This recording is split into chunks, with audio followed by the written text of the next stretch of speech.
Media dictionary के सुधी श्रोताओं का स्वागत।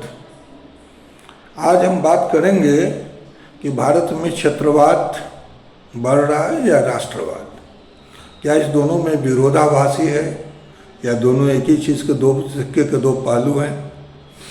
देखिए, अपने भारत के संविधान का जो धारा 1 है वह बताती है कि India is A union of states. इसका अर्थ यह है कि भारत में राज्य भी रहेंगे और भारत एक यूनियन भी। यूनियन किनका? स्टेट्स का। यानी यह यूनाइटेड स्टेट्स ऑफ अमेरिका की तरह नहीं है, यह यूएसएसआर की तरह नहीं है, यह यूरोपियन यूनियन की तरह नहीं है। यानी यहाँ के जो राज्य हैं वो प्रशासनिक सुविधा के लिए हैं, लेकिन जब राज्य हैं तो राज्य की पॉलिटिकल साइंस की क्या कल्पना होती है, सिद्धांत में हमने पढ़ा होगा अपने मिडिल मैट्रिक के क्लास में। राज्य वह क्षेत्र है जिसका एक क्षेत्रफल हो, जिसकी एक आबादी हो, जहाँ एक सरकार हो और जिसकी संप्रभुता हो। तो पॉलिटिकल साइंस के डिक्शनरी के अनुसार भारत का कोई भी स्टेट नहीं है। India is a state. Central bank of India central नहीं है, reserve bank of India Bharat का सेंट्रल बैंक है इकोनॉमिक्स के अनुसार यदि देखिएगा। इसका अर्थ यह है कि भारत में जो डिफरेंट स्टेट्स हैं वो पॉलिटिकल साइंस वाले स्टेट नहीं है, न वो यूरोप के नेशन स्टेट की तरह नेशन अपने आप में। भारत को नेशन के रूप में कहीं डिफाइन नहीं किया हमारे संविधान ने, शब्द का प्रयोग ही नहीं किया। नेशनल लैंग्वेज नहीं कहा, वह हिंदी को कहती है कि भारत की राजभाषा है, ऑफिशियल लैंग्वेज है। आर्टिकल 341 बहुत चतुराई के साथ नेशन शब्द को हटा दिया गया और भारत की राष्ट्रभाषा जो उस समय संस्कृत के लिए प्रपोजल था, या हिंदी होती संस्कृत होती, इस विषय में विषय नहीं किया भारत का। और अलग अलग हम कहते हैं कि भारत का राष्ट्रीय पशु ये है, लायन है, भारत का राष्ट्रीय ध्वज हमारा ये है। तो भारत तो एक राष्ट्र है, वस्तुतः यह दिखता अनेक है ये एक। अनेकता में एकता भारत की विशेषता नहीं है, भारत एक है, दिखता अनेक है। लेकिन जब हम यह कहते हैं कि भारत की संस्कृति एक है, इस भारत को मिलाकर के एक किसने रखा और कब से ये भारत एक है? जिस भरत के नाम पर भारत पड़ा उसकी जो चर्चा आती है पुराणों में और स्कंद पुराण में भारत के विभिन्न क्षेत्रों के बारे में बताया गया है। वहाँ यह कहा गया है कि जो व्यक्ति भारत के उत्तर से दक्षिण तक राज्य करता है वह सम्राट होता है। यानी जैसे राम सम्राट थे, अशोक सम्राट थे, अब देखा जाए। लेकिन क्या उनके समय में राज्य की व्यवस्थाएं नहीं थी?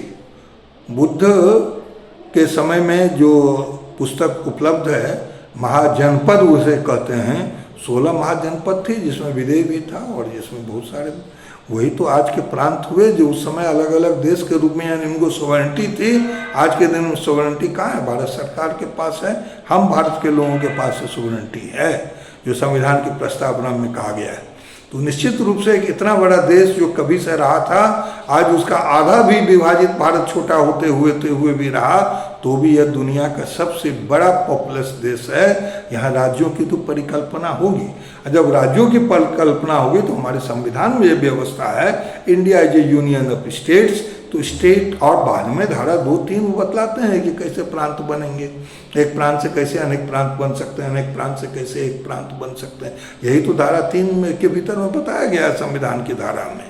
तो आप यदि यह एक लाइन में कह देंगे कि भारत का संविधान एकात्मक कहता है, यहाँ सारी चीज एकात्मक होगी, जो केंद्र सरकार कहेगी वही चलेगी, तो यह बात नहीं चलेगी। एक बार IAS ऑफिसर्स के एक समूह से मैंने दिल्ली में प्रश्न पूछा होली के समय में, भारत में यदि लैंग्वेज के नाम पर स्टेट्स नहीं होते तो क्या होता? किसी ने जवाब नहीं दिया, मुझे ही जवाब देने का।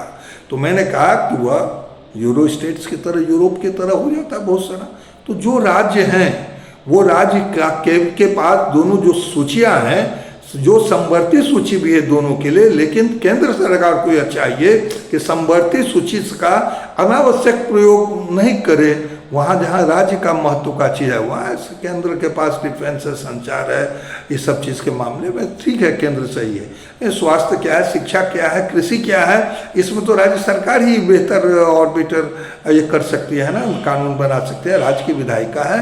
उसके चीज़ का सम्मान किया जाना चाहिए। हाँ, वह यदि कोई ऐसी बात बोले जिससे राष्ट्रीय अखंडता खत्म हो, वहाँ पर जरूर केंद्र को इंटरवेन करना चाहिए। इंटरवेन ही नहीं करना चाहिए, उसको 356 लगा दिया जाना चाहिए।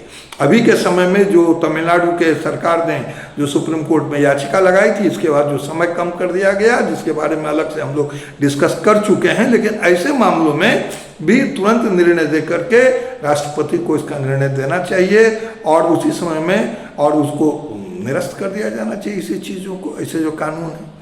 कुल मिलाकर के राज्य का यदि आप रीजनल एस्पिरेशंस को आप ध्यान नहीं रखेंगे तो उनके क्षेत्र का विकास, उत्तर प्रदेश एक बहुत बड़ा प्रांत है, उसके तो अलग अलग भागों के अलग अलग चीज़ उसके लिए भी आवश्यकता होगी और एक राज्य में भी अंतर विरोध हो सकते हैं। तो डेवलपमेंट का मॉडल क्या हो, सबका विकास हो सारे जगह, उनके सभी की भाषाओं का और उनके सभी विकास का, उनके शिक्षा का और सारी चीज़ के लिए समेकित व्यवस्था हो, तब ये राज्य केंद्र संबंध अच्छे होंगे। राज्यपाल पैसे नहीं भेजे जो केंद्र सरकार के एजेंट है, जैसा सरकारिया कमीशन ने कहा था।